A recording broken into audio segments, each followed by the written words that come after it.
Ma'am, जिस तरह से अंबेडकर नगर के अदनान खान हैं, समाजवादी पार्टी के नेता हैं, कहते हैं अखिलेश भैया को आने दो, हम जवाब देंगे। हिंदुओं को लेकर वो टारगेट कर रहे हैं, हिंदुओं को कह रहे हैं कि अखिलेश भैया को आने दो, हिंदुओं तुम्हें जवाब देंगे। कैसे देखते हैं आप? देखिए, बड़े दुख की बात है जहां अखिलेश यादव जी कॉन्क्लेव्स में बैठकर न्यूज चैनलों के ये कह रहे हैं कि हम आने वाले टाइम में 2022 में सरकार बनाने वाले, और वो खुद मुख्यमंत्री होने का दावा कर रहे हैं। वहीं पर उनके ये नेता जो कि बूथ के अध्यक्ष होते हैं, विधानसभा के चुनाव के अध्यक्ष होते हैं उस एरिया के, और ये कहते हैं कि हिंदुओं हम तुम्हें देख लेंगे।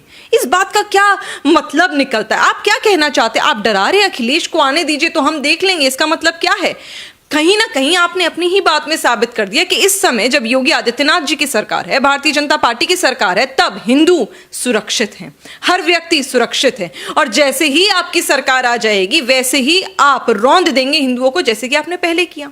फिर आप कहते हैं कि अपीजमेंट की राजनीति नहीं करनी चाहिए, यहां पर तुष्टीकरण की राजनीति तो आप कर रहे हैं। इस बात को कहने में ही कहीं ना कहीं आपने दिखा दिया कि आपकी पार्टी जिस तरह पहले थी, गुंडों की पार्टी, गुंडों की राजनीति करते थे, आज भी आप वही कर रहे हैं। कोई अंतर नहीं आया आपकी सोच में, कोई बदलाव नहीं आया है। अगर बदलाव आया होता तो जनता फिर सोच लेती, पर आपने जो आपकी काली करतूतें हैं, जो आपकी सोच है, जो आपकी जहनियत है, वो आपने जनता के सामने बखूबी रख दी इस बयान के बाद। और ना ही अखिलेश यादव जी ने इस बयान का कोई खंडन किया है। कहीं ना कहीं हमें समझना पड़ेगा कि ऐसे लोगों से अब हमें दूर रहना है। ये सिर्फ हिंदुओं के दुश्मन नहीं है, ये मुसलमानों के भी उतने ही दुश्मन है, क्योंकि ये सिर्फ और सिर्फ तुष्टीकरण की राजनीति करके मुसलमानों के कंधे पर बंदूक रखकर चलाना चाहते हैं। जबकि अगर काम की बात की जाए तो ये वो सरकार है जिन्होंने चोरों चक्कों को समर्थन किया है, और कभी भी किसी को भी धर्म और जाति देखकर इन्होंने सपोर्ट किया है, कभी भी इन्होंने काम नहीं किया मुसलमानों के लिए। मुझे बताइए ना, आज तक यूपी में क्या इन्होंने भला कर दिया है?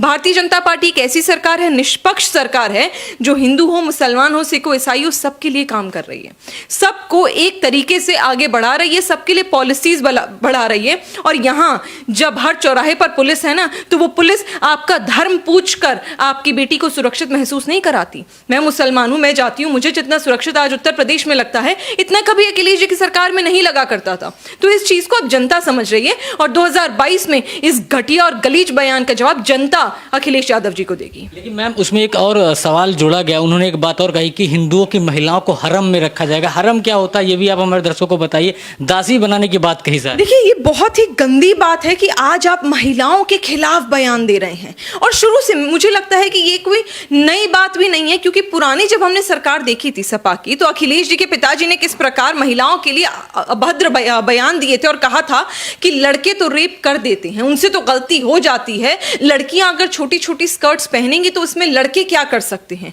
इस प्रकार का बयान आपके ही सबसे बड़े दिग्गज नेता, पार्टी के कर्ता धर्ता अखिलेश जी के पिताजी ने दिया था। हम वो उस बात को भूले नहीं। आज फिर आप इसी प्रकार की बात बोल रहे कि महिलाओं को हरम में रखा जाएगा। आप क्या कहना चाहते हैं? आपने हिंदुओं की महिलाओं को, उत्तर प्रदेश की महिलाओं को समझ क्या रखा है? आपने अपनी जागीर समझ रखा है कि जैसे ही आप सत्ता में आएंगे तो महिलाओं को लेकर, ये तो वो खिलजी का जमाना होता था कि वहां पर हमला करने के बाद महिलाओं को अपने हरम में ले लिया जाता था, उनको उनकी इज्जत पर आंच आती थी, उनको उठाकर उनके साथ न जाने कितने गंदे और गलीज काम होते थे। तो क्या आप क्या कहना चाहते हैं? आप खिलजियों के अलाउद्दीन खिलजी हो गए, बाबर हो गए, उनकी सोच को आगे बढ़ाना चाहते हैं? और अगर ऐसी ही सोच आप रखते हैं ना, तो याद रखिएगा, यहाँ पे जनता की जितनी महिलाएं हैं ना उत्तर प्रदेश में, सबके हाथ में जूते और सैंडल होंगे, और जितने सपा के नेता हैं उनके सर होंगे, क्योंकि इस तरह की जो गुस्ताखी उन्होंने करी है वो उत्तर प्रदेश की महिलाएं, हिंदुस्तान की महिलाएं बिल्कुल भी मंजूर नहीं करेंगी।